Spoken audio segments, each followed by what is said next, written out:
উঠছে না না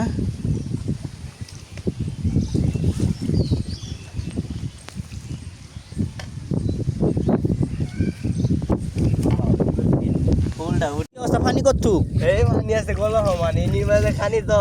এর লাগে পানি কম আর ভিতরে গেলে মনে হয় আরো বেশি পানি হবো ঠিক না ভিতরে গেলে আমাদের সমান 3-4 জন ডুববে যাইবো গা তো দর্শক মানে এই সে আজকের পরিস্থিতি দেখেন আমাদের হাওর আমরা চলে আসলাম হাওরের মাঝে খুব ভালো লাগতেছে এই পরিবেশটা দেন পুরা পানিতে দেখেন কিভাবে অনেক পানি হয়েছে আমাদের এই যে হাওরে অনেকেই মাছ মারতেছে ওইদিকে ওই দেখেন একটু জুম করে যদি হয় তাহলে দেখেন যে মাছ মারতেছে দেখছেন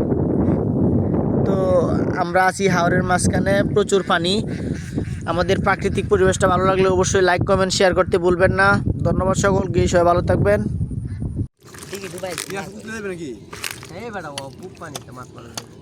দর্শক এই যে মাছ দেখতেছেন আমরা এই যে এইগুলা মাছ বড় যে কাতলা ছিল ওইটা চলে গেছে জাল ভেঙে তো আমাদের সুজন কাকা জাল ঠিক করতেছে কারণ জালটা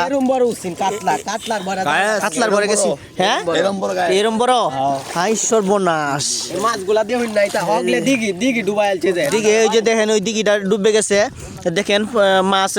এই পানিতে সমানে ভাসি আইছে এই যে এই তোরা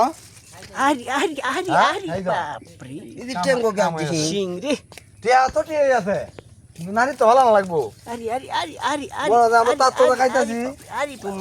যে মাছটি পাইছো আমি ওখানে সেম এই মাছটি পাইছি কিন্তু কইটই পাইছি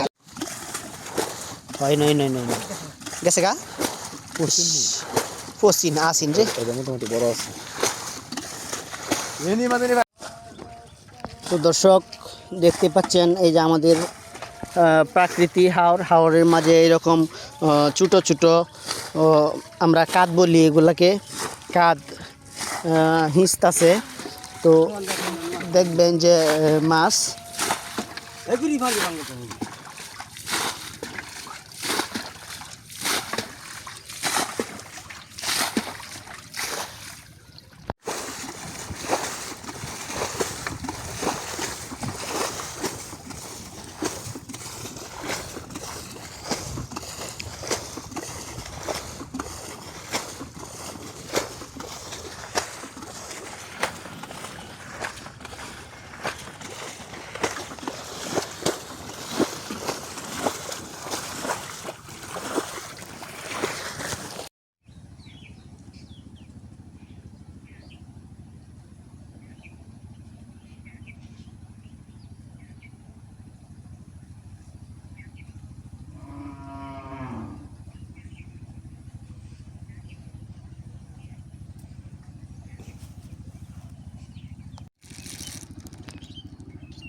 খালা বাজুস ভালো থাকবো